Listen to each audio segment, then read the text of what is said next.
தமிழ்நாட்டில் ஒரு மலை இருக்கு. அந்த மலை மேல ஒரு தெய்வம் இருக்குது. ஆனா அந்த தெய்வம் கையில் வேல் கூட இல்ல. அவர் யார் தெரியுமா? அவர்தான் பழனி முருகன். இந்த வீடியோவை முழுசா பார்த்தா நீ முருகனை ஒரு புதிய கோணத்துல பார்க்க போற. பழனி தமிழ்நாட்டின் மிகவும் புனிதமான இடங்களில் ஒன்று. திண்டுக்கல் மாவட்டத்தில் இருக்கும் இந்த மலை ஆண்டுக்கு கோடிக்கணக்கான பக்தர்களை அழைக்குது. இந்த மலையை ஏறி முருகனை ஒரு முறை பார்த்தா மனசுக்கு ஒரு அமைதி வரும்.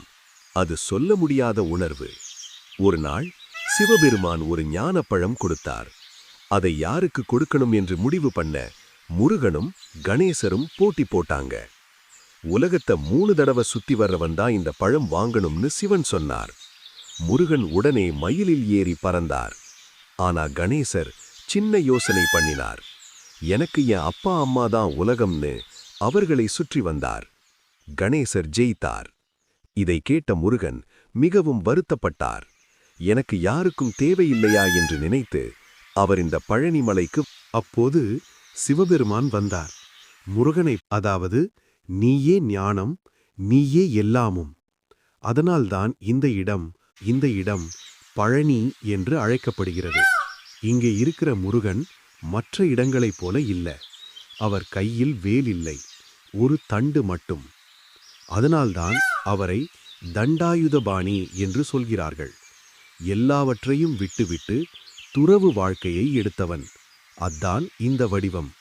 ஆனா பழனி முருகன் சிலையின் மிகப்பெரிய ரகசியம் நவபாஷாணம். இந்த சிலை சாதாரண கல்லில்ல. அதை உருவாக்கியது போகர் சித்தர். மருந்தியல், யோகம், ரசவாதம் எல்லாத்திலும் நிபுணர். அவர் என்ன பண்ணினார் தெரியுமா? 9 விதமான விஷங்களை எடுத்தார். அதை தனித்தனியா வைத்தா மிகவும் ஆபத்து.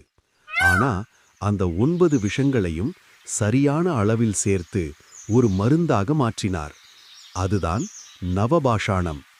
நவனா 9, பாஷாணம்னா விஷம். 9 விஷங்கள் சேர்ந்து மருந்தா மாறியது. சித்த மரபில் பேசப்படும் சில பொருட்கள்: வீரியம், பூரம், ரசம் அதாவது மெர்க்குரி, லிங்கம், கௌரி பாஷாணம், வெள்ளை பாஷாணம், கருப்பு பாஷாணம், துத்தம், செங்கானம் அல்லது வெங்காரம். ஆனா இந்த லிஸ்ட் முழுசா உறுதியாக தெரியாது. இது ஒரு மரபு நம்பிக்கைதான். இப்போ நீ யோசிச்சு பாரு. ஒரு சிலை விஷத்தால உருவாக்கப்பட்டது, ஆனா அது மக்களை காப்பாத்துது. இது ஒரு அதிசயம் இல்லைன்னா என்ன?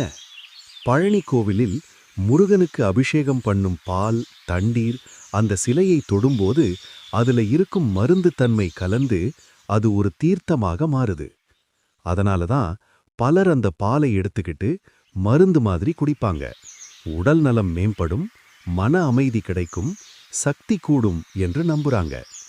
ஆனா இந்த நவபாஷாணத்தின் ரகசியம் இன்றைக்கும் முழுசா யாருக்கும் தெரியாது.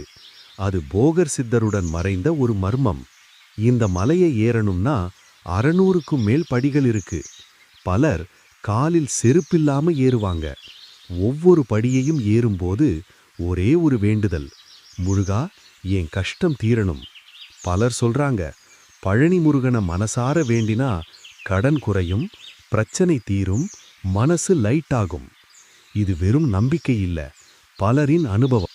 நண்பர்களே, பழனி முருகன் கோவில் என்பது வெறும் செங்கற்களாலும் கற்களாலும் கட்டப்பட்ட கட்டிடமல்ல.